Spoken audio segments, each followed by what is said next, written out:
10th class का math और वो भी किससे, क्वेश्चन बैंक से। ठीक है, क्वेश्चन बैंक से सारा क्वेश्चन निकाल रहे हैं और वो क्वेश्चन निकाल रहे हैं जो इस बार 2026 में बोर्ड एग्जाम में पूछेगा। ठीक है, 5 क्वेश्चन लेके आ रहे हैं, ये पहला क्वेश्चन है। ठीक है, तो क्वेश्चन देखते हैं कि क्या है। आंधी आने से एक पेड़ टूट जाता है। ठीक है, आंधी आने से एक पेड़ टूट जाता है, टूटा हुआ भाग इस तरह मुड़ जाता है कि पेड़ का शिखर किसको छूने लगता है, जमीन को छूने लगता है। इसके साथ वो कितना डिग्री कोण बनाता है, 30 डिग्री का कोण बनाता है। पेड़ का शिखर जहां जमीन को छुआ है और पेड़ की पाद बिंदु की जो दूरी है ना वो 8 मीटर है, तो पेड़ की ऊंचाई ज्ञात करें। ठीक है, तो क्वेश्चन क्या है कि आंधी आने से एक पेड़ टूट जाता है, टूटा हुआ भाग इस तरफ मुड़ जाता है कि पेड़ का शिखर जमीन को छूने लगता है। इसके साथ वो कितना डिग्री कोण बनाता है, 30 डिग्री का कोण बनाता है। ठीक है, बनाता है। पेड़ के पाद बिंदु की दूरी जहां पेड़ के शिखर जमीन को छूता है वो कितना मीटर दूर है, 8 मीटर दूर है। तो पेड़ की ऊंचाई ज्ञात करें। सबसे पहले बनाएंगे क्या, पेड़ बनाएंगे। ये रहा पेड़। ठीक है, यहां से टूटा है। ठीक है, यहां से टूटा, यहां गिरा है।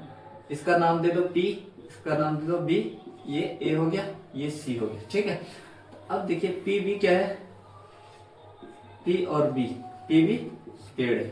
ठीक है, PB पेड़ है, टूटा है, A भाग से टूटा है। ठीक है, और यहाँ पर 90 डिग्री कोण बनाता है समकोण। ठीक है, अब आगे देखें कि एक भाग से एक पेड़ का ये क्या है, ऊपर वाला शिखर, शिखर। ठीक है, ये जो है ये जमीन है, समतल, नीचे ये वाला हिस्सा जमीन समतल।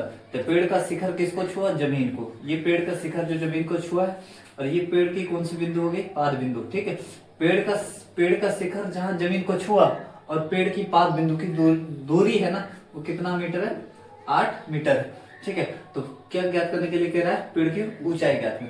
तो ध्यान में रखना है कि सबसे पहले जितनी चीजें खड़ी है ना उसको ज्ञात करेंगे। ये हिस्सा खड़ा हुआ है, ये लगा हुआ है पेड़ का, इसको ज्ञात कर लेंगे। फिर जो भाग टूटा है उसको ज्ञात कर लेंगे। तो सुनिए, जो भाग लगा है ना उसको मानते हैं x, जो भाग टूट के गिरा है उसको मानेंगे y। सबसे पहले क्या बोले कि जो भाग लगा हुआ है उसको ज्ञात करते हैं। अब यहाँ पर कितना डिग्री कोण, पेड़ का शिखर जो जमीन को छुआ है और ये सब जमीन, उसके साथ कितना डिग्री कोण बनाता है, 30, यानी थीटा बराबर कितना डिग्री, 30 डिग्री। ठीक है, इसके हिसाब से ये P और क्या, जिसका मान निकालना है, बस जिसका मान दिया हुआ है, तो मान इसका निकालना है ना, इसका मान दिया हुआ है। इसके हिसाब से ये हो गया P, ये हो गया B, P बटा B। ठीक है, P बटा B किसका होता है, यहां से चलता है, सीट मिले। P बटा B क्या होता है, tan थीटा बराबर क्या, P बाय B। tan थीटा का मान कितना, थीटा का मान 30 डिग्री। P का मान क्या है, x, अब B का मान कितना, P बराबर क्या है x और B बराबर क्या है 8, है ना, 8 है। तो P की जगह पर x और B की जगह पर 8। tan 30 का मान होता है 1/√3 बराबर क्या, x बाय 8। कोना कोनी गुना करो, 8 √3 को x से गुना करो, √3 x बराबर 8 को 1 से गुना करेंगे तो क्या आएगा 8। तो x बराबर, ये गुना है ना, बराबर को ऊपर जाएगा तो किस में जाएगा, डिवाइड, भाग में जाएगा। ये जो आया ना ये समीकरण 1 आया। ठीक है, इसको समीकरण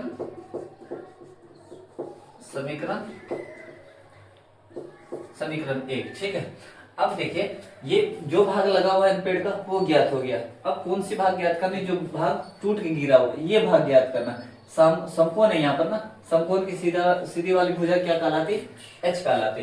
तो h जिसका मान ज्ञात करना है, जिसका मान दिया हुआ है, h ज्ञात करना, b का मान दिया हुआ है, h बटा b, यानी कि क्या होता है sec थीटा। sec थीटा बराबर क्या होता है, h बटा b। ठीक है, अब देखिए sec थीटा का मान कितना, थीटा का मान वही रहेगा 30, h का मान क्या है, h बराबर y मान है। ठीक है, h की जगह पर लिखेंगे y बाय b का मान कितना है 8। हाँ, sec 30 होता है 2/√3 बराबर क्या, y बाय 8। गुना करे कोना कोनी, √3 को y से गुना करो, √3 y बराबर 8 दूनी के 16, y बराबर 16, ये गुना में है ना, ये किस में जाएगा, डिवाइड में। तो ये जो आया ना ये समीकरण दो। अब यहां पर लिखेंगे आगे, ये रहा समीकरण एक, ये रहा समीकरण दो, ठीक है। अब लिखेंगे आगे समीकरण एक तथा दो को जोड़ने पर एक है क्या, समीकरण एक है क्या, समीकरण एक क्या है, x प्लस 8√3। अब दो क्या है, सॉरी ये नहीं लेना है, समीकरण एक का मान लेना है। समीकरण एक का मान क्या है, 8/√3, प्लस समीकरण दो का मान कितना है, 16√3। तो एलसीएम लेंगे ना, एलसीएम आएगा क्या, √3। तो यहाँ पर आएगा क्या, √3 से √3 खत्म, एक आएगा, एक से 8 को गुना करेंगे तो 8, अब प्लस क्या, √3 से √3 खत्म, 16 8 कितना होता है, 24√3। तो परिमेयकरण करना √3/√3। ये जो करण है इसका नाम देते हैं परिमेयकरण, ठीक है, परिमेयकरण। 24 को √3 से गुना करेंगे, 24√3, ठीक है। अब आया √3 गुना √3, 3, 8 दिया 24, 8√3। यही क्या है, 8√3 जो आया ना, ये किसकी ऊंचाई निकली, पेड़ की ऊंचाई। हाँ, ये समूचा पेड़ की ऊंचाई, यानी पेड़ को क्या माने, पीबी। तो पीबी पेड़ है ना, तो इसी की जो दूरी आई है 8√3, ये आंसर है। मतलब ये इंपोर्टेंट क्वेश्चन था पहला, ठीक है। दूसरा क्वेश्चन जो लेंगे, ये पहला क्वेश्चन था जो मतलब प्रूफ हुआ है पेड़ की ऊंचाई ज्ञात करने के लिए। क्वेश्चन ध्यान में रखना, आंधी आने से पेड़ टूट जाता है। ये जो क्वेश्चन है आपके 10th क्लास के एनसीईआरटी बुक से 9.1 है, 9.1 एनसीईआरटी बुक, और क्वेश्चन नंबर 2, ठीक है, हाइट एंड डिस्टेंस में क्वेश्चन नंबर 2 से, ठीक, देख ले आप। यहाँ से ऑब्जेक्टिव भी बहुत सारा बनता है।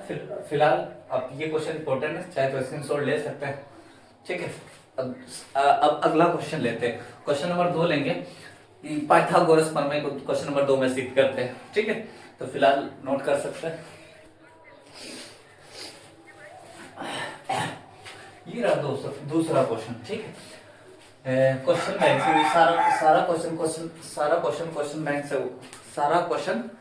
क्वेश्चन बैंक से उठा रहे हैं, ठीक है। ये रहा दूसरा क्वेश्चन, ठीक है। दूसरा क्वेश्चन बहुत इंपॉर्टेंट है ना।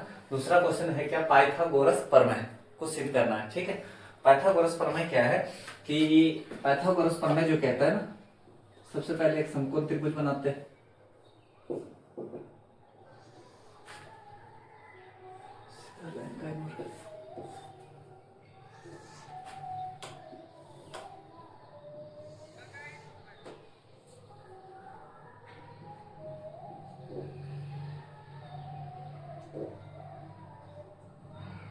ये हो गया ए, ये हो गया डी, ये सी। एक बात याद रखनी है कि बोर्ड एग्जाम में जो क्वेश्चन पूछा जाता है दो तरीका से, एक तो या सीधा देगा आपको पाइथागोरस प्रमेय सिद्ध करे, या दूसरा क्वेश्चन देगा कि किसी भी समकोण त्रिभुज में, ये जो त्रिभुज है ना कैसा है, ये समकोण है, ठीक है, क्योंकि इसका कोण बी जो है ना 90 डिग्री है। हाँ, यहाँ पे 90 डिग्री कोण बनाता है, तो समकोण त्रिभुज। आपको क्वेश्चन क्या देगा कि पाइथागोरस प्रमेय सिद्ध करे, सीधा सीधा, तो आदमी तो समझ जाता है कि पाइथागोरस। ऐसी की जगह क्वेश्चन लंबा भाषण में लिख देता है, किसी भी समकोण त्रिभुज में, ठीक है, क्वेश्चन सुनना, किसी भी समकोण त्रिभुज में कर्ण का जो वर्ग होता है ना, कर्ण का वर्ग, ये दोनों वर्ग के योग के बराबर होता है। किसी भी समकोण त्रिभुज में कर्ण का जो वर्ग होता है शेष दो वर्गों के योग के बराबर होता है, ये बात लिखी रहती है। अगर इसमें और एक चीज आता है, कर्ण का वर्ग अन्य दो वर्गों के योग के बराबर है, तो समकोण समकोण होगा, है ना। तो ये बात रहती है, पाइथागोरस का विलोम हो जाता है। तो किसी भी समकोण त्रिभुज में पाइथागोरस का परिभाषा है ना, जो क्वेश्चन रहता है, किसी भी समकोण त्रिभुज में कर्ण का जो वर्ग होता है ना शेष अन्य दो वर्गों के योग के बराबर होता है, ये बात रहती है क्वेश्चन में।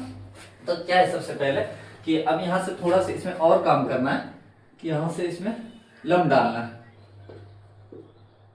लंब थोड़ा सा बढ़ा देते क्या, डी। हाँ, ठीक है, सबसे 3-4 पॉइंट लिखना, अपने से सीखना लिखने के लिए। हाँ, ठीक है, एक सेकंड,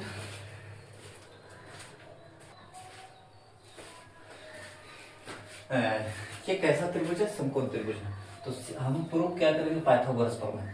इसमें जो जो बात कहेंगे वो लिखना है, सेम कॉपी लिखना, एक बार में समझाने की गारंटी है। आप अगर अच्छे से पेन कॉपी लेकर प्रैक्टिस करिएगा तो सीखिएगा, जैसे हम बनाते हैं वैसे बनाइएगा तो गारंटी है कि सीखिएगा। ठीक है। और क्या बताना है कि मतलब पाइथागोरस प्रमेय, पाइथागोरस प्रमेय। और एक चीज ये बता रहा था कि मतलब जैसे आज पाइथागोरस प्रमेय पढ़ा रहा हूँ, कल जो पढ़ाएंगे ना, कल का वीडियो जो अपलोड होगा वो बहुत इंपॉर्टेंट है ना। उसमें थेल्स प्रमेय लेंगे, ग्राफ लेंगे, है ना, 2 चीज लेंगे। हर रोज जो वीडियो बनाएंगे ना, तो हर दिन लगभग क्वेश्चन 5-5 क्वेश्चन लेंगे। ठीक है। तो प्रत्येक दिन 5 क्वेश्चन लेंगे। 5 क्वेश्चन में क्या है कि और किसी ऐसा नहीं हो सकता कि किसी एक ही चैप्टर से 5 क्वेश्चन लेंगे, नहीं, हर अलग अलग चैप्टर से ले सकते हैं। ठीक है। लेकिन ऐसा है कि जैसे पृष्ठीय क्षेत्रफल आयतन चैप्टर है तो इसमें ज्यादा क्वेश्चन बनता है तो इससे ज्यादा उठाएंगे। ठीक है। दूसरा क्या है कि मतलब मैं फिर से बताना चाहता हूँ कि मतलब क्या है कि हम बता रहे थे कि कल का जो क्वेश्चन है, कल का क्वेश्चन बहुत इंपॉर्टेंट रहने वाला है। और ये बात हमने बताई कि मतलब क्या है, किसी एक चैप्टर से क्वेश्चन नहीं उठाएंगे। पृष्ठीय क्षेत्रफल आयतन और त्रिभुज से संबंधित क्वेश्चन, और 12वां चैप्टर जो है मतलब वृत्तखंड, तिर्यकखंड, ये वहां से क्वेश्चन ज्यादा उठेगा। ठीक है। एक तो थ्योरम रहता है, एक ग्राफ रहता है। हाँ, ठीक है। एक क्वेश्चन पूछता है हाइट एंड डिस्टेंस, है ना, तो आइडिया लगा के पढ़ सकते हैं कहाँ कहाँ से क्वेश्चन उठता है, लेकिन जो उठता जहां से वहां से क्वेश्चन बनाना जरूरी होता है। दूसरी बात ये बताए कि कल का जो वीडियो होगा ना वो बहुत इंपॉर्टेंट है, क्योंकि उसमें ग्राफ लेके आएंगे और ग्राफ के साथ साथ उसमें एक और थ्योरम लेके आएंगे। जैसे आज पाइथागोरस प्रमेय लेके आए, तो कल जो लेके आएंगे ना वो थेल्स प्रमेय लेके आएंगे। ठीक है। तो पहले पाइथागोरस प्रमेय को प्रूव करते हैं। हाँ, ठीक है। सब जैसे हम लिखेंगे वैसे नोट करना है। सबसे पहले लिखना है क्या कि माना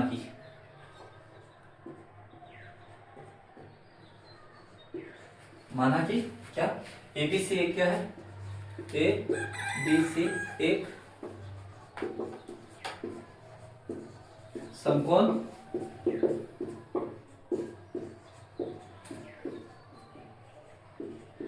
माना कि एबीसी एक क्या है, समकोण त्रिभुज है। ए बी और सी एक समकोण त्रिभुज है। समकोण त्रिभुज क्यों हुआ? क्योंकि इसका जो कोण बी है ना, कोण बी बराबर कितना डिग्री है? 90 है। तो यही 90 डिग्री को ही कहते हैं, 90 डिग्री को ही समकोण कहते हैं। ठीक है। लाइट ठीक हो रही थी ना। 90 डिग्री को समकोण कहते हैं। दूसरा पॉइंट लिखना है, पहला पॉइंट माना कि एबीसी एक समकोण त्रिभुज है जिसका बी समकोण। दूसरा पॉइंट वही लिखना है जो पाइथागोरस प्रमेय कहता है कि कर्ण का जो वर्ग होता है ना अन्य दो वर्गों के योग के बराबर होता है। तो कर्ण का वर्ग यानी कि कर्ण क्या है? एसी का वर्ग बराबर क्या होगा? एबी का वर्ग प्लस क्या? बीसी का वर्ग। ठीक है। मतलब ये पाइथागोरस, ये क्या करना है? सिद्ध करना है। ठीक है। ये सिद्ध करना है। एक मिनट।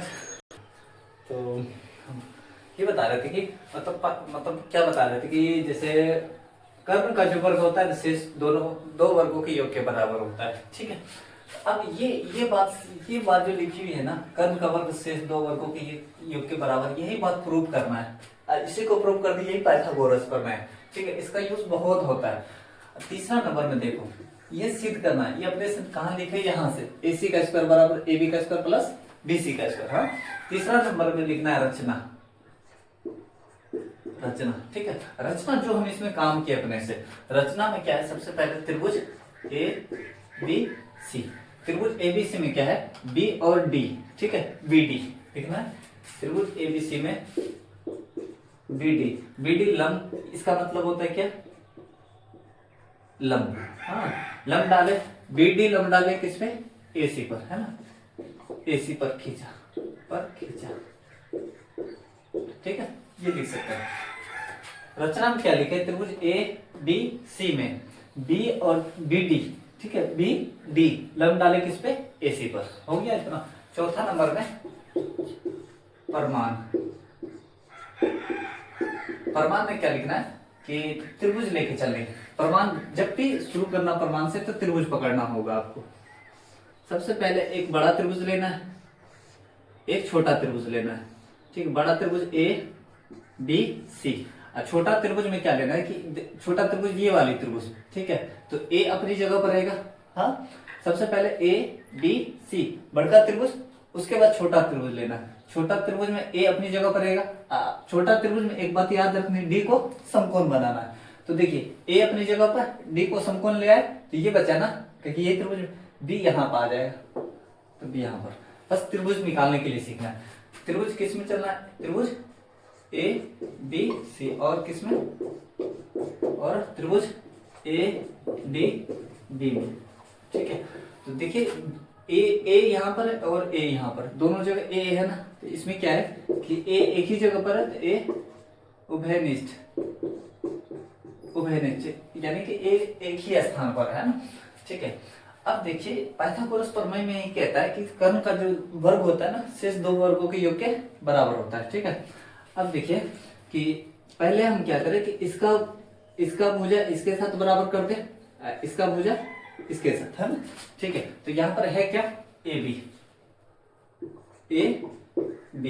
बी बाय क्या होगा? ए डी बराबर क्या? ये क्या है? ए सी। ठीक है, और ये क्या है? देखिए इसका ए बी लिए, इसका ए डी, अब इसका क्या लेंगे? ए सी, तो इसका लेंगे ए बी। गुना करिए कोना कोनी, ए बी को ए बी से गुना करिएगा तो ए बी स्क्वायर हो जाएगा, प्लस ए बी स्क्वायर बराबर क्या? ए सी गुना कर रहे हैं ना, क्या है? A D. ये हो गया समीकरण 1। ठीक, समीकरण 1 हो गया। अब देखिए पांचवा पॉइंट में लेंगे पुनः। ठीक है, पुनः अब देखिए पुनः फिर से वैसे चलेगा। ठीक है, ये दोनों बातें याद रखा ना, प्रूफ हो जाएगा। A B C, A B और सी, क्या होता है? ए बी और सी, ये त्रिभुज पहले, सबसे पहले बड़ा त्रिभुज लेना है, ए बी और सी, उसके बाद छोटा त्रिभुज लेना है। ठीक है, छोटा त्रिभुज में देखिए ऊपर वाला तो ले चुके थे, अब नीचे वाला लेना है। ठीक है, और डी को क्या बनाना है?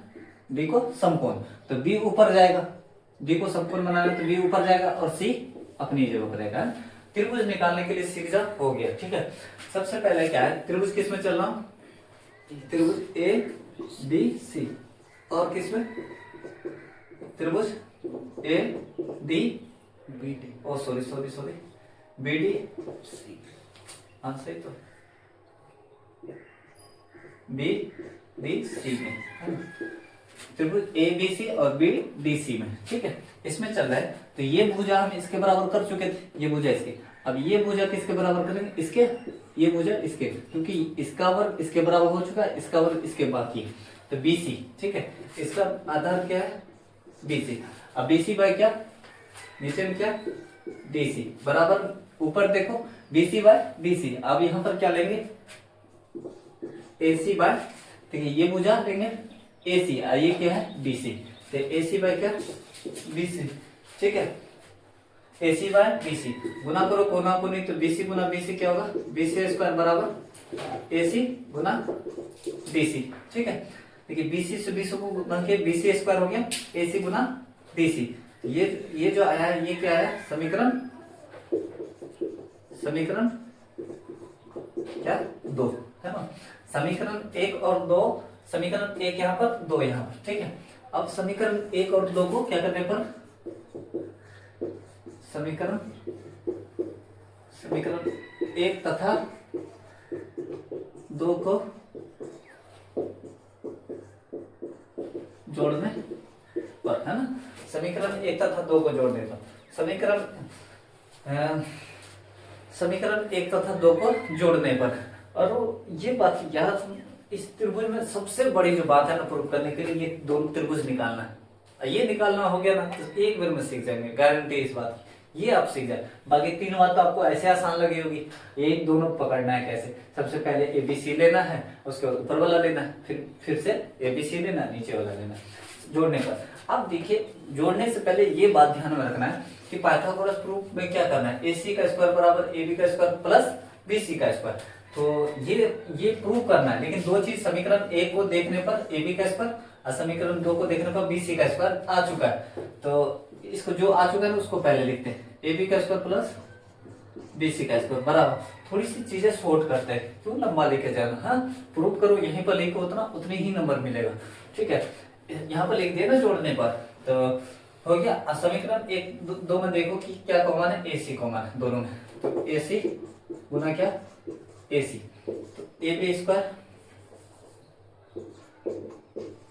प्लस, क्योंकि कॉमन वही चीज लेते हैं जो चीज कॉमन आता है, उसके बाद जो भी चीज की जरूरत नहीं होती उसको छोड़ देते हैं।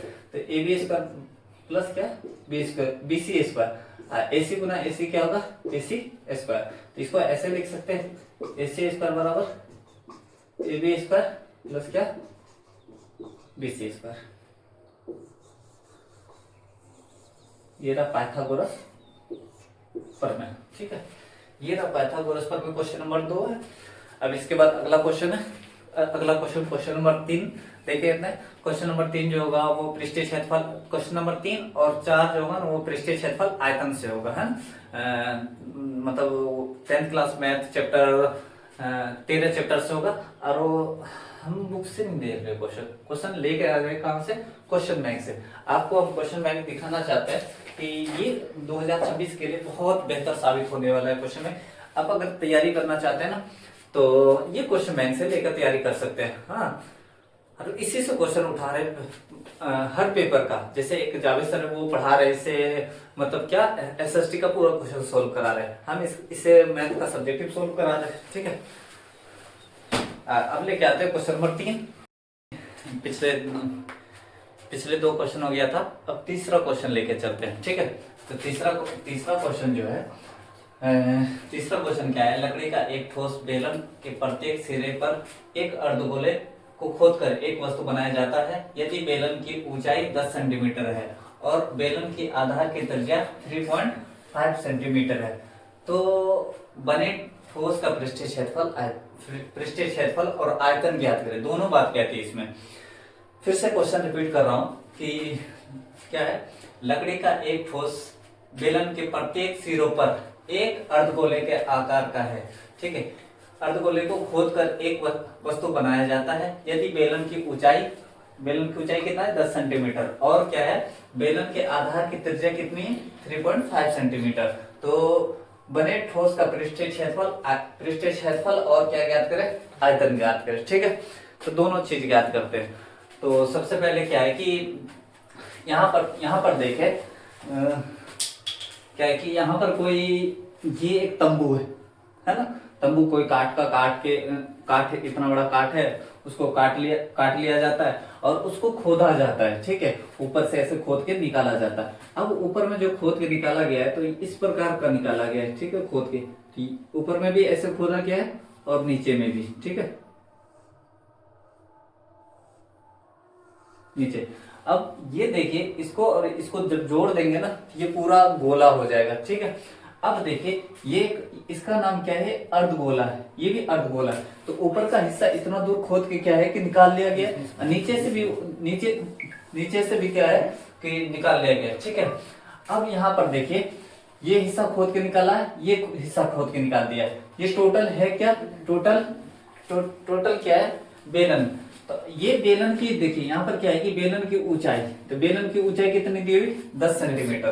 तो बेलन की ऊंचाई यानी कि सबसे पहले लिखेंगे दिया है, यहां से लिखता है, दिया है। ठीक है, दिया क्या है, बेलन की ऊंचाई। ठीक है, तो बेलन की ऊंचाई को ऐसे लिखते हैं, एच बराबर कितना सेंटीमीटर, 10 सेंटीमीटर। ठीक है, और क्या है कि जिसकी त्रिज्या दी हुई, त्रिज्या कितनी, 3.5 सेंटीमीटर है। आर बराबर क्या, 3.5 सेंटीमीटर।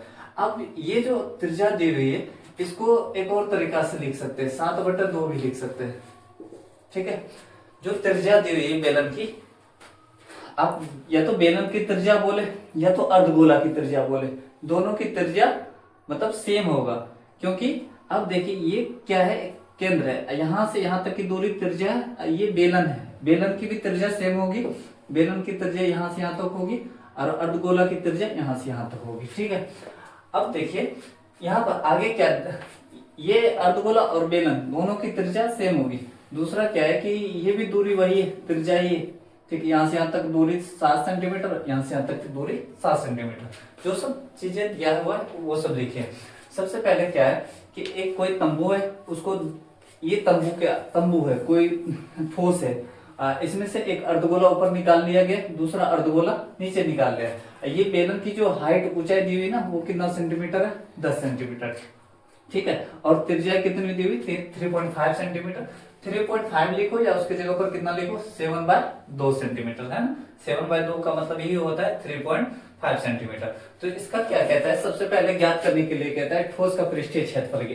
ठोस का पृष्ठीय क्षेत्रफल, ठोस का पृष्ठीय क्षेत्रफल। तो इसमें देखिए दो चीज लगा हुआ है, एक तो सबसे पहले ये है क्या, बेलन, और दूसरा ऊपर में क्या है, अर्धगोला है। ये अर्धगोला है, ऊपर एक अर्धगोला है, नीचे एक अर्धगोला है। तो अब देखिए कि यहाँ पर ये जो ठोस का पृष्ठीय क्षेत्रफल, आयतन पृष्ठीय क्षेत्रफल सबसे पहले निकालना है। सबसे पहले पृष्ठीय क्षेत्रफल निकालना, फिर इसका आयतन निकालना है। ठीक है, तो पृष्ठीय क्षेत्रफल में दो चीज है, एक तो सबसे पहले बेलन है, तो लिखेंगे बेलन का वक्र पृष्ठीय क्षेत्रफल, वक्र पृष्ठीय क्षेत्रफल, प्लस दूसरा क्या है, अर्धगोला है, तो यहां पर लिख सकते हैं, तो दो अर्धगोला का वक्र पृष्ठीय क्षेत्रफल। तो जब दो अर्धगोला का निकालोगे ना वक्र पृष्ठीय क्षेत्रफल, एक अर्धगोला का वक्र पृष्ठीय क्षेत्रफल, फिर अर्धगोला का वक्र पृष्ठीय क्षेत्रफल। ठीक है, तो या तो आप दोनों ऐसे लिखो, दो अर्धगोला का वक्र पृष्ठीय क्षेत्रफल।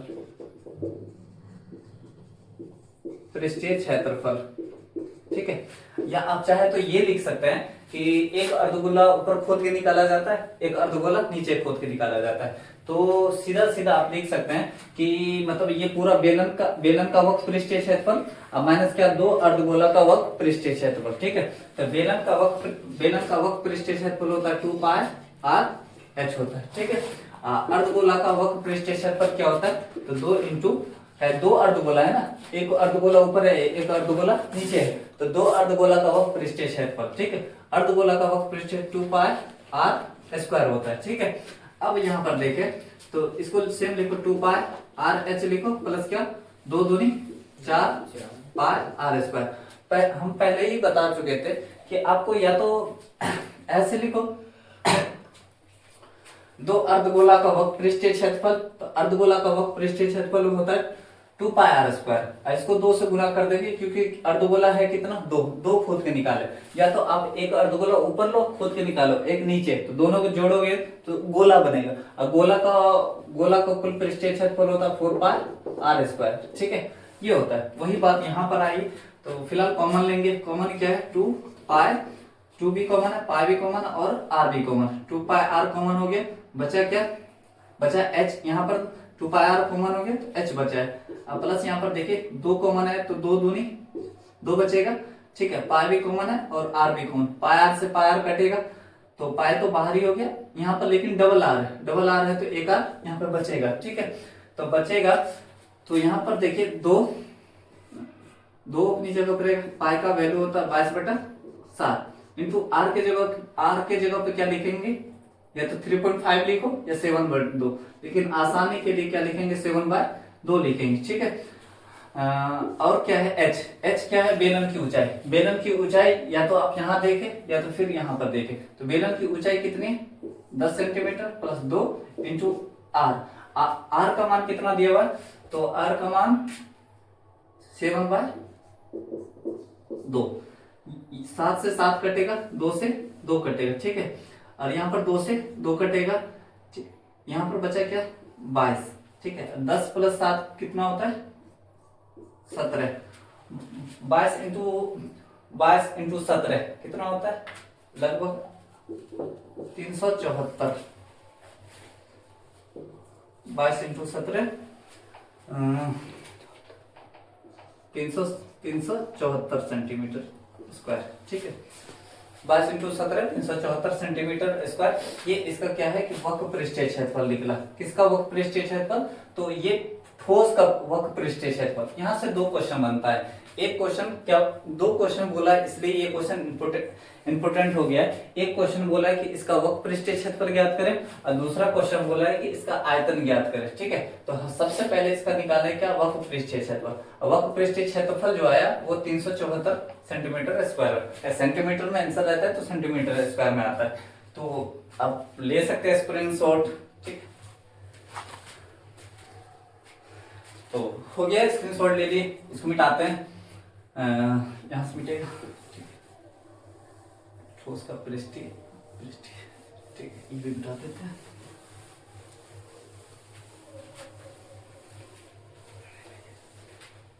ठीक है, और एक क्वेश्चन हमने बताया कि इसमें एक क्वेश्चन क्या कहता है कि ठोस का पृष्ठीय क्षेत्रफल ज्ञात करें और दूसरा क्वेश्चन इसमें कहता है यही जो ठोस बना है ना इसका आयतन ज्ञात करें। हाँ, तो अब इसका क्या निकलते हैं, ये ठोस का पृष्ठीय क्षेत्रफल और आयतन। तो पृष्ठीय क्षेत्रफल हो गया 374 सेंटीमीटर स्क्वायर आया था। अब देखिए ये ठोस का आयतन निकालना है। आयतन की बात क्या है कि ठोस का क्या निकालना, आयतन। ठीक है, सब पहले देखा करो कि जो बोलता है, जो चीजें इसमें जुड़ी हुई है, एक बेलन है, दूसरा क्या है, अर्धगोला। केठो अर्धगोला, एक ऊपर एक नीचे, वही चीज का फॉर्मूला लगा, हो गया आंसर। ठीक है, तो सबसे पहले इसमें देखो कि काम तो पहले भी बताया, इसमें इसका आयतन निकालना है। ठीक है, तो एक सबसे पहले है क्या, ये पूरा ठोस का आयतन निकालना है ना। तो एक है क्या इसमें, बेलन का आयतन। सबसे पहले किसका आयतन निकालेंगे, ये जो मतलब क्या है कि ये तंबू है, इसमें से अर्धगोला काट के निकाला गया, अर्धगोला काट के निकल, बचा हुआ जो ये हिस्सा है ना, ये पूरा इतना सा। ठीक है, इसी का आयतन निकालना है कि कितना हिस्सा बचा हुआ है। ठीक है, तो सबसे पहले इसमें एक है क्या, बेलन है, तो लिखेंगे बेलन का आयतन माइनस किसका आयतन, एक कुल बेलन के आयतन में से एक ऊपर अर्धगोला का आयतन घटाएंगे और नीचे में भी अर्धगोला का आयतन घटाएंगे। तो दो अर्धगोला का आयतन हटाएंगे, उससे बेहतर लिख दो क्या, गोला का आयतन। ठीक है, दो अर्धगोला, दो अर्धगोला मिलके क्या बनता है, जब दो अर्धगोला को मिलाते हैं तो गोला बनता है। ठीक है, गोला बनता है। अब देखिए दो अर्धगोला का आयतन हटाने से बेहतर है किसका आयतन हटा दो, गोला का आयतन है। तो माइनस किसका आयतन, गोला का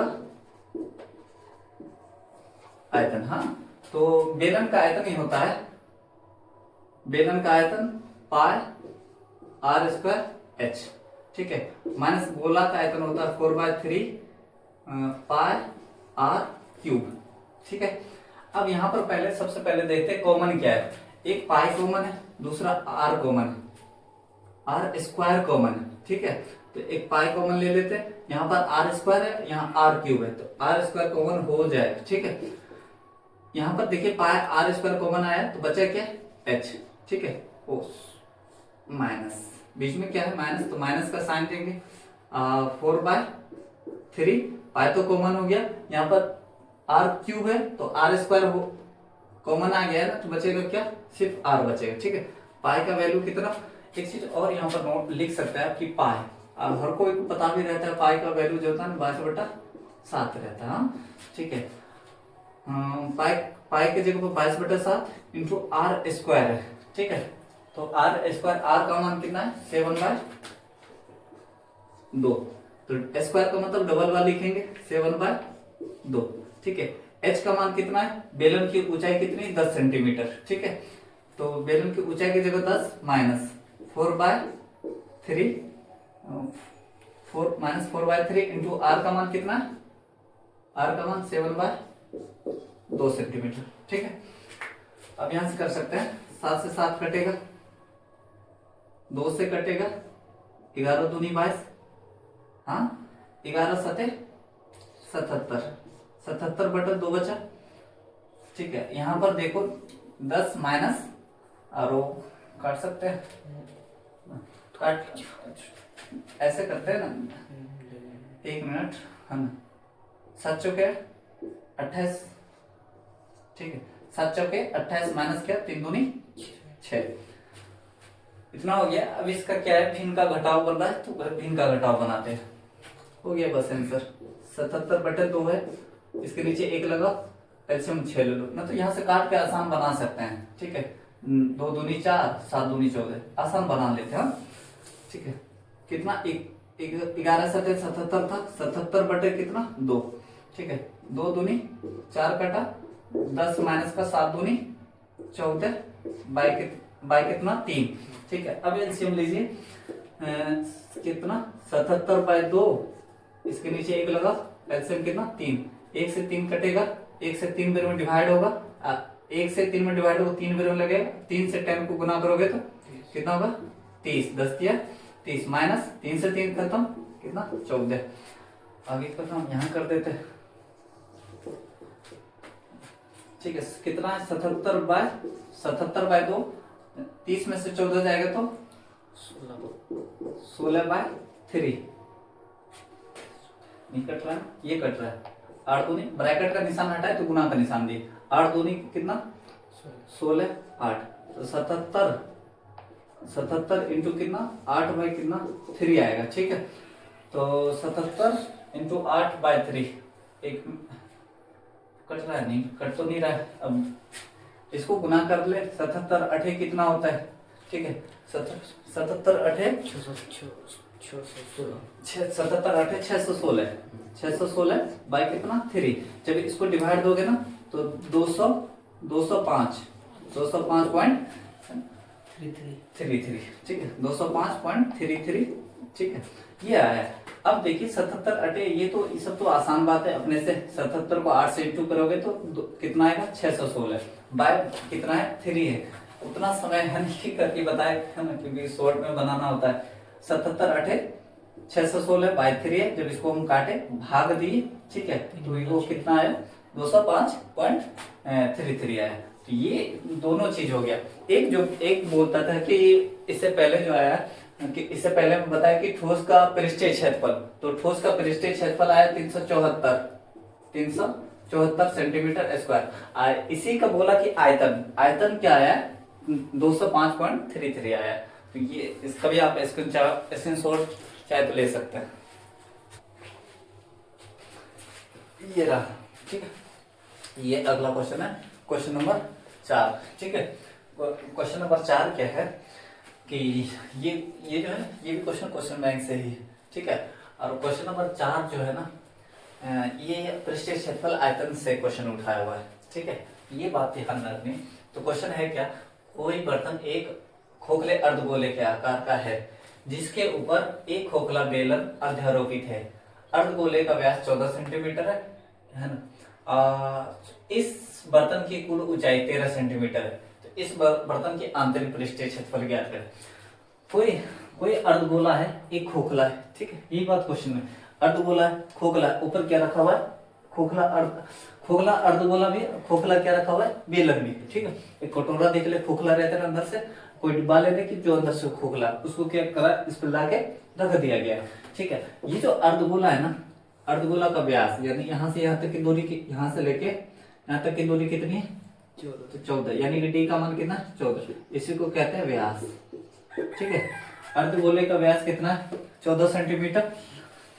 तो व्यास से त्रिज्या आ सकती है ना, त्रिज्या कितनी सेंटीमीटर 7 सेंटीमीटर, क्योंकि व्यास की त्रिज्या जो होती है ना वो आधी होती है, ठीक है।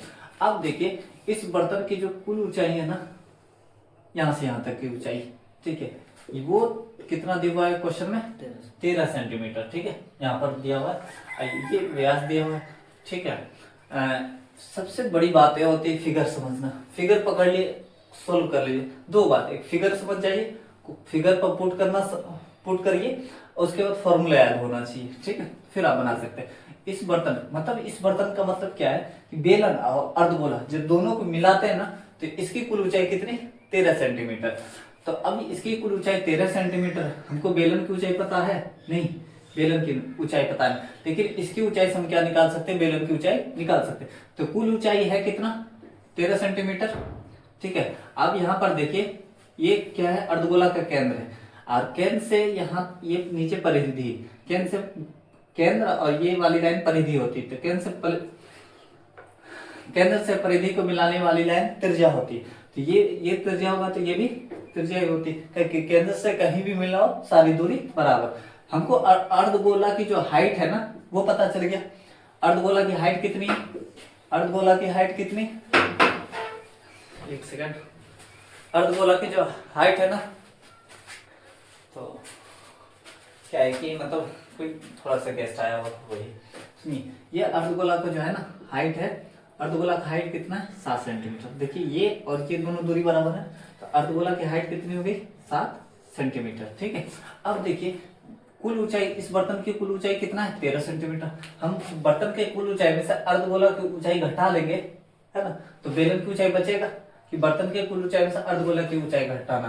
तो बर्तन की कुल ऊंचाई 13 सेंटीमीटर में से 7 घटाएंगे तो कितना बचेगा? सॉरी 13 में से 7 घटाएंगे तो कितना बचेगा? 6 सेंटीमीटर। तो 6 सेंटीमीटर किसकी ऊंचाई निकली है ना? 6 सेंटीमीटर किसकी ऊंचाई निकली? बेलन की। ये अच्छा लगता है, हाँ यहीं पर ठीक है। यहाँ लिख दो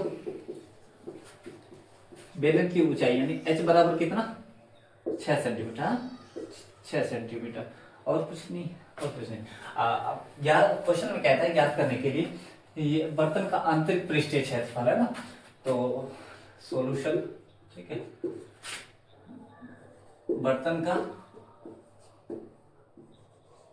आंतरिक पृष्ठीय क्षेत्रफल, ठीक है, बर्तन का आंतरिक पृष्ठ। ये अब यहां से देखना है, हाँ यहां से देखना है कि बर्तन का आंतरिक, इस बर्तन में दो चीज है, एक नीचे का नाम क्या है? अर्धगोला, इसका नाम क्या है? बेलन। जब भी दो चीज आपस में जुड़ा रहेगा ना, उसका कुल नहीं निकल सकता है, उसका निकलेगा वक्र। और कहीं कहीं पर निकलता है, जब खोद के निकालते हैं ना तो उसको पूरा निकाल के फिर उसमें माइनस करते हैं, तो वहां पर कुल निकलता है। लेकिन यहाँ पर दो अलग चीज जुड़ी हुई, एक अर्धगोला एक बेलन, तो दोनों का कुल नहीं निकलेगा, निकलेगा वक्र पृष्ठीय क्षेत्रफल है। तो लिखेंगे यहाँ पर, है ना, पहला क्या है कि बेलन है ना, बेलन का क्या? बेलन का वक्र पृष्ठीय क्षेत्रफल, पृष्ठीय क्षेत्रफल, ठीक है। और प्लस, क्योंकि इस बर्तन का कुल का निकालना ना, ये पूरा बर्तन का क्या निकालना है? आंतरिक पृष्ठीय क्षेत्रफल, ठीक है। तो प्लस करेंगे, जोड़ेंगे, क्योंकि ऐसा नहीं कि घटा देंगे, जोड़ेंगे, क्योंकि तब कुल बर्तन का आंतरिक पृष्ठीय क्षेत्रफल निकलेगा, है ना। तो सबसे पहले लिखिए बेलन का वक्र पृष्ठीय क्षेत्रफल, और नीचे में क्या है? अर्धगोला का क्या? वक्र पृष्ठीय क्षेत्रफल, वक्र पृष्ठीय क्षेत्रफल, ठीक है। तो बेलन का वक्र पृष्ठीय क्षेत्रफल होता है 2 पाई आर एच, प्लस अर्धगोला का वक्र पृष्ठीय क्षेत्रफल होता है 2 पाई आर स्क्वायर, ठीक है। बेलन का वक्र पृष्ठीय क्षेत्रफल 2 पाई आर एच, अर्धगोला का वक्र पृष्ठीय क्षेत्रफल क्या होता है? 2 पाई आर स्क्वायर। दोनों का फॉर्मूला लगा दी। अब देखिए यहां से खुद बना सकते हैं आप, 2 और पाई और क्या आर कॉमन है, 2 पाई आर कॉमन है, 2 पाई आर कॉमन ले ली, यहाँ पर क्या है? H, plus 2 pi r common है, तो 2 पाई आर से 2 पाई आर कटेगा, ठीक है। आर स्क्वायर है ना, आर स्क्वायर, तो यहाँ पे एक आर बचेगा, ठीक है। तो 2 इंटू पाई का मान क्या होता है? 22/7 इंटू आर। त्रिज्या की मान कितनी है? 7 सेंटीमीटर। ऊंचाई कितनी है? बेलन की ऊंचाई 6 सेंटीमीटर, प्लस त्रिज्या कितना? 7। 7 से 7 कटेगा, 22 बनी के 44 इंटू 7 6 13, 44 तरह के कितना होता है?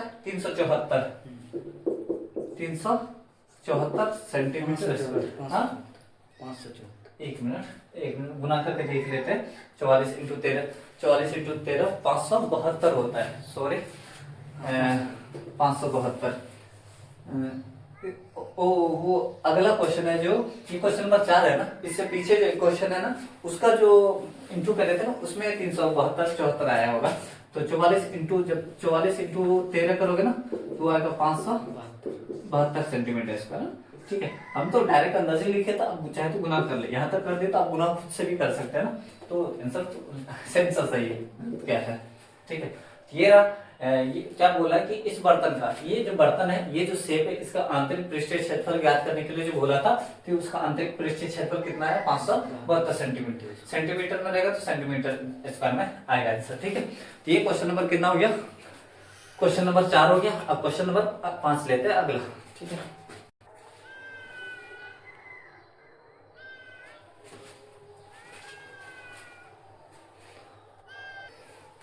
सही, ये रहा अगला क्वेश्चन, ठीक है, इस चैप्टर का अगला क्वेश्चन। अगला क्वेश्चन जो इस चैप्टर का, ये मतलब क्या है कि 1-2 साल से और सेंटअप एग्जाम से, है ना, जो सेंटअप एग्जाम हर साल होता है आपका स्कूल में, ठीक है, जो भी स्कूल में आप पढ़ते हैं वहां से सेंटअप एग्जाम होता है।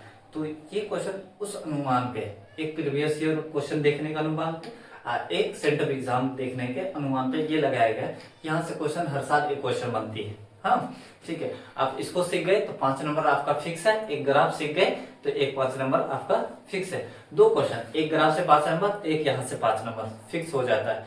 हम बोले हैं कि मतलब लगभग 40 क्वेश्चन पढ़ाएंगे, है ना, 5 नंबर 40, मतलब कि 5 नंबर 40 क्वेश्चन पढ़ाएंगे। 40 में 5 नंबर जो 40 क्वेश्चन पढ़ाएंगे तो उसमें फिक्स है कि 4 क्वेश्चन लड़ेगा और लगभग 100 से 150 क्वेश्चन शॉर्ट क्वेश्चन पढ़ाएंगे, ठीक है। तो पहले 5 नंबर पढ़ाएंगे फिर शॉर्ट क्वेश्चन लेके आएंगे, है ना। तो शुरू करते हैं क्वेश्चन को।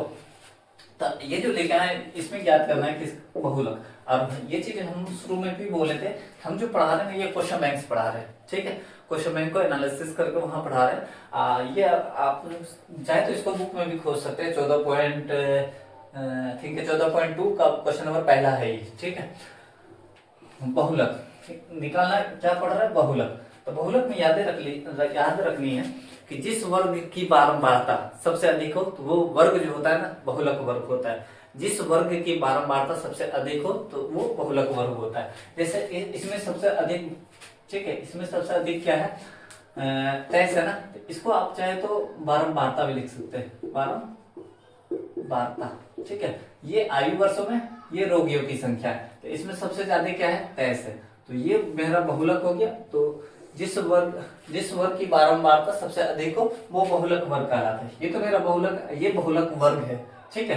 तो सबसे पहले क्या है कि ये जो होगा ना, क्या होगा, F1 होगा, ठीक है, F1। F1 से पहले जो होता है ना क्या होता है, 0, ये हो गया F0, ठीक है, सबका मान लिख रहे हैं। ये हो गया क्या, F2, ठीक है, F2 हो गया। और देखिए यहाँ पर क्या है, ये हो गया L बहुलक वर्ग की निम्न सीमा L कहलाती है। और अंतर मतलब H बराबर कितना, H का मान कितना होगा, H बराबर कितना, 10। एक सेकंड बस। तो ये कह रहे थे कि जैसे H बराबर, अब H हम 10 लिख दिए, ये कैसे लिखे, H जो है ना ये डिस्टेंस लिखे, मतलब 5 से 15 के बीच का अंतर कितना है, 15 से 25, 25 से 35, 35 से 45, 45 55, 55 65, सबका जो अंतर है ना वो कितना का है, वो 10-10 का अंतर है। तो जो अंतर रहता है उसी को H से दिखाते हैं, ठीक है। तो सारी चीजें लिख ली हैं। तो ये बहुलक में सबसे पहले क्या लिखना है, सबसे पहले L लिखो, L बराबर कितना, 35, हाँ, ठीक है। फिर लिखो क्या, F0 का मान कितना, 21। फिर F1 बराबर कितना, 23, ठीक है। F2 का मान कितना होता है, 14 यानी 40, ठीक है। अब क्या करना है कि, और एक चीज बचा हुआ H डिस्टेंस, H बराबर कितना, 10। तो निकालना है क्या, बहुलक, है ना। तो लिखते हैं बहुलक का फॉर्मूला, बहुलक बराबर, तो बहुलक बराबर जो होता है ना, तो फॉर्मूला होता है L plus F1 minus F0 by 2 गुना F1, सेम चीज ये उतरता है यहाँ पर, F0 minus F2 into H, ठीक है। ये बहुलक का फॉर्मूला हो गया, है ना। अब देखिए कि L का मान, यहां से सारा डाटा वहां पर रखेंगे। L का मान कितना है, L का मान 35 प्लस F1 का मान कितना है, F1 23 माइनस F0 का मान कहाँ कितना, F0 कितना 21, तो F0 की जगह पर लिखेंगे 21 और 2 गुना F1, 2 गुना F1 का मान कितना था 23 माइनस F0 का मान कितना 21 माइनस F2 का मान कितना है, F2 का मान 14, F2 का मान कितना है 14, ठीक है 14 इंटू H का मान कितना है 10, ठीक है। यहाँ से सारा डाटा वहां रख दिए, अब देख सकते हैं आप। अब इसको सोल्व करना, यहाँ तक रख दिया तो आप खुद से भी सोल्व कर सकते हैं, ठीक है। 35 प्लस क्या 23 में से 2 गया तो 30, सॉरी 23 में से 21 गया तो 2, बाय 23 दूनी के 46, ठीक है। ये दोनों को जब जोड़ेंगे ना कितना आएगा 35, 14 21 35 है ना, इंटू क्या 10, 35 प्लस का 10 दूनी के 20 बाय, और क्या है कि 46 में से 35 जाएगा ना तो 11 आएगा, ठीक है। 35 प्लस जब इसको आप भागा लगाओगे मतलब क्या है 20 11 तो 11 और 9 है ना, ठीक है 9 आएगा, तो यहाँ पर 2.1188, ठीक है। फिर देखो 2 उतरेगा तो वही बातें आती, तो ये रिपीट होगा 1818 ऐसे करके, तो उतना नहीं, पॉइंट के बाद एक नंबर लिख लो या ज्यादा से ज्यादा 2 नहीं तो 3 नंबर तक लिख सकते हैं, है ना। तो ये क्या है कि जब इसको डिवाइड किया ना तो आया कितना 1.8, तो 1.8, ठीक है। तो 35 प्लस क्या 1.8, वही बात तो है, मतलब इसको क्या होगा ये जुड़ेगा मतलब 35 प्लस 1.8 कितना 36 पॉइंट क्या आएगा 8, ठीक है। ये आपका बहुलक हो गया, इसको पढ़ना है बस, ये क्वेश्चन सीखना है। क्यों सीखना है, यहाँ से क्वेश्चन बार बार देखे हम लोग क्वेश्चन बैंक में, और वही क्वेश्चन लेके आ रहे हैं जो पूछने वाला है, और ये सिखाने का मतलब क्या, ऐसा स्टूडेंट को लगता होगा कि क्या सर मतलब ये क्वेश्चन बताया तो ये क्वेश्चन फंस जाएगा, ऐसा नहीं है बाबू। हाँ, हम वो ये आधार बता रहे हैं, क्वेश्चन बैंक तैयारी का आपका एक बेहतर आधार होता है, उसके अनुसार पढ़ा रहे हैं हम। ये क्वेश्चन लेके 5 से 10, अब वहां क्वेश्चन आएगा 10 से 20, तो सर तो ये पढ़ाएंगे नहीं, वही चीज बोले बहुलक निकालें, ऐसा नहीं। ये क्वेश्चन सीखा है, आप इसको सीखे, इसके आधार पर जो क्वेश्चन आता है उसको बनाए। जैसे पृष्ठीय क्षेत्रफल में जो हमने पढ़ाया चौथा नंबर 5 चौथा तीसरा चौथा क्वेश्चन पढ़ाया, उसमें देखिएगा फिगर बनाते हैं। क्या मतलब फिगर मतलब पहले बना लेते, क्यों, क्योंकि यहाँ टाइम का मतलब ज्यादा नहीं जाए टाइम, और फिगर बेहतर रहे। फिगर उसमें क्या फिगर समझना होता है और वो फॉर्मूला याद होती है, तो 13 चैप्टर बन जाता है। फिलहाल 14 चैप्टर का बनाए बहुलक, इसको सीखना है, इसको और ग्राफ को तो सीखना है अच्छे से, ठीक है। हो गया, यहाँ लास्ट क्वेश्चन था 5वां नंबर क्वेश्चन, और 5वां नंबर क्वेश्चन भी हो गया, ठीक है। और कुछ है, और हाँ एक अलाउंस देना है कि अलाउंस देना है कि पीछे भी बोले थे कि मतलब कल का जो अगला नेक्स्ट वीडियो में बहुत इंपॉर्टेंट क्वेश्चन होने वाला है। सभी स्टूडेंट से, सभी छात्र छात्राएं से अनुरोध है, रिक्वेस्ट है, गुजारिश है कि वो एक बार जरूर देखें, है ना। उसमें ग्राफ भी होगा, थ्योरम भी होगा, हाइट एंड डिस्टेंस भी होगा, त्रिकोणमिति भी हो सकता है, ठीक है। ये सारा क्वेश्चन हो सकता है। कल का वीडियो बहुत इंपॉर्टेंट होने वाला है, ठीक है। तो कल आप लोग का रहेगा वेलकम, ठीक।